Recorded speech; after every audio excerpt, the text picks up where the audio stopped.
used to tell me, you're going to end up in jail or in hell, either one. And so when I came to Pitt, Steve, that first year in 1991, my high school coach, he was the one who finally convinced me to play. But coming to Pitt, I had no idea that I would, when you say you didn't know that you were shaking the hand of a future Hall of Famer, that was the furthest thing away from my mind, because I didn't even like football. I still really don't like football too much. I mean, literally, everyone always laughs when I say that, but I was just telling the guys here at Metrolux that we're talking to Jack, I was telling them, I don't even really like football. And this, usually when you're around people, they try to pick your brain for football knowledge, and I'm just like, yeah, that's as far as it goes with me. I mean, I don't really know too much, and sometimes I feel bad because they ask me about different players. They say, do you know this guy or that guy, or I went to school with this. But football it literally saved my life. One of the things when I was in college, I stayed injured. Steve, you guys know I played maybe 5 years in the season, and I would get injured. Next year I played 5 or 6 games, and I'd be injured and miss the rest of the year. Interesting story though is that in my senior year, I had finally had a pretty decent year in my junior year, and some of the scouts started looking at me for the NFL. And this one guy came up to me, and he said, Curtis, you don't know me, but I'm gonna give you this card. He said, I can see the talent that's in you, and I'm the guy who's responsible for choosing people to go to the Senior Bowl. And the Senior Bowl, for those of you who don't know, that's like the all-star game for high school. For college, I'm sorry. And so, my senior year, I go into my senior year, I had this amazing game. They're talking about Curtis Martin could be in the running for the Heisman Trophy, and that's the first game of the season. Second game of the season, I get injured, and I miss the rest of the season. I was supposed to come back and play another year, because in college you can do a redshirt year, so you can come back and play a 5th year. I decided not to, just because I didn't like football that much. I was willing to take my chance and just leave and see what life has for me before I come back and have to go to school and play football again. So I just took my chances. The whole year goes around, and the coach at the time, he was furious that I planned on leaving college.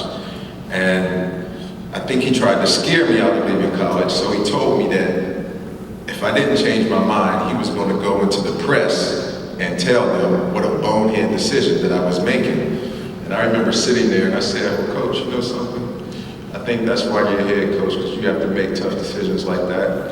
I think you should go ahead and tell them whatever you want to tell, but I'm leaving college. I'm not coming back. I'm not going to play another year here. He goes, he does just that. And they called me every name in the Pittsburgh media. Curtis was the biggest dummy, a bonehead decision that he's making and everything. So beyond that, all of the scouts were informed that I didn't work hard, which was true. And I didn't work hard until my senior year. And I was totally blackballed in the NFL. But there came a time where I said to myself, listen, Kurt, either you're going to keep messing around and you're going to end up in jail or in hell somewhere, or you're going to get your life together. And I made a sincere commitment, and it was probably the first solid commitment that I ever made in my life. And it was simply just to get my life together and to do things the right way. I believe that, I heard Tony Robbins say a quote. He said, from extreme pain comes extreme strength. And I can look back over my life and see all the pain that I've been through and see how it has strengthened me and made me the man that I am today. There's a part of me having gone through, and listen, the stuff that I'm mentioning, that's just like a pinch of all the things that I've been through. But from all the pain that I've gone through, one of the things that I've learned is that pain has been one of the biggest blessings in my life. Because when you're in a situation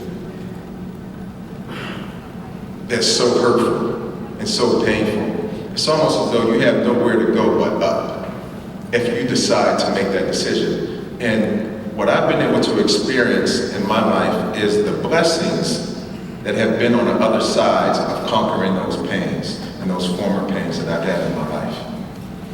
One of the main pains that I had was just accepting the fact of what my father did to my mother. And one of my greatest accomplishments in my life was totally forgiving my father. Like, totally wiped the slate clean, had nothing against him. I mean, I blindfolded him, you know, bought him a house, bought him a car and everything. And my mother, at the time, she hadn't forgiven him, so she was just ticked off. She said, "So is this what you get for being the type of man that he was?" And I said, "Mom, you know what? It's something that is helping me heal, because I have to forgive you, man. If I don't, that's going to eat me up. It's just going to eat me up for my entire life." And I told her, I said, "Mom, you are the most bitter woman that I know." I said, "And it's going to continue to eat you up until you forgive him." And I begged and pleaded with my mother to forgive my father from the time I was old enough to do it and come to that sense until I was maybe 28, and she finally forgave him. We saw him at a bus stop, and we were riding by him. I said, "Mom, you should ask my dad if he needs a ride home." And she just cussed me out. And I said, "Well, look, Mom, look, do you want to live the rest of your life?" I said, "He's ruined your life all these years, and you're going to allow him to continue to ruin your life until you forgive him."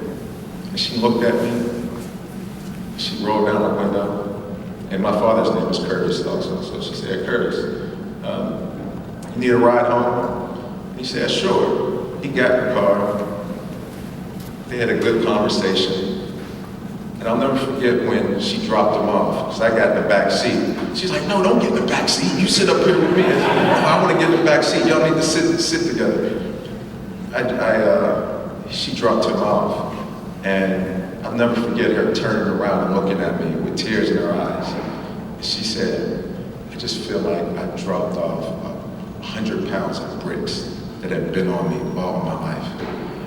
And I'll tell you, my mother, to this day, you would not believe how happy, how joyful, how much peace and joy my mother has in her life right now.